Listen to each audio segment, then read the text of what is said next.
Business and industry leaders have come together in Geelong today to discuss issues facing the region. Let's go live now to Demographer Bernard Salt, who's just come off the stage at the event. Bernard, what was your message to the forum there? What's your view of Geelong and its future?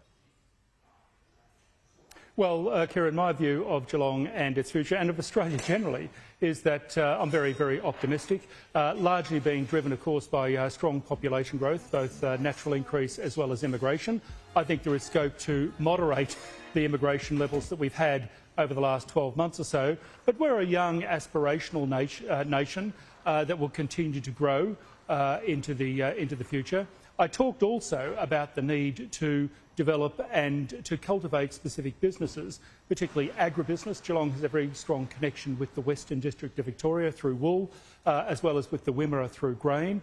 I think there is an opportunity to build skill sets around that. I talked about the need to develop vocational training or TAFE skills around something quite specific like diesel mechanics. All of those skill sets are so required for agribusiness. So housing, agribusiness. I also talked briefly about the need for renewables, and there's an opportunity, I think, for Australia to take a lead in this space in fact, at a global level.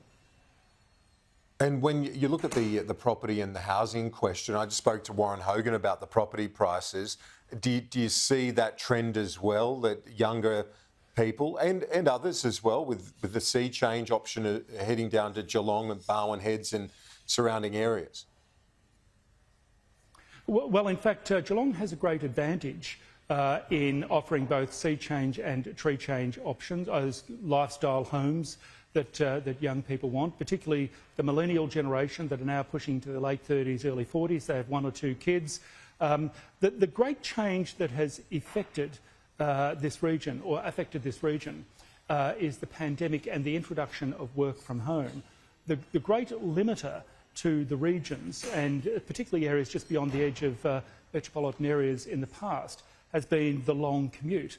But if you're only commuting one day a week or one day a fortnight or even less, then you can take your family to a lower cost, bigger lifestyle home to, say, Geelong or to the Surf Coast and enjoy a wonderful lifestyle.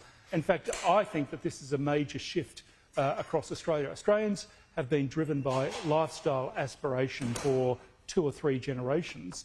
The ability to work from home in a lifestyle location is simply the next iteration.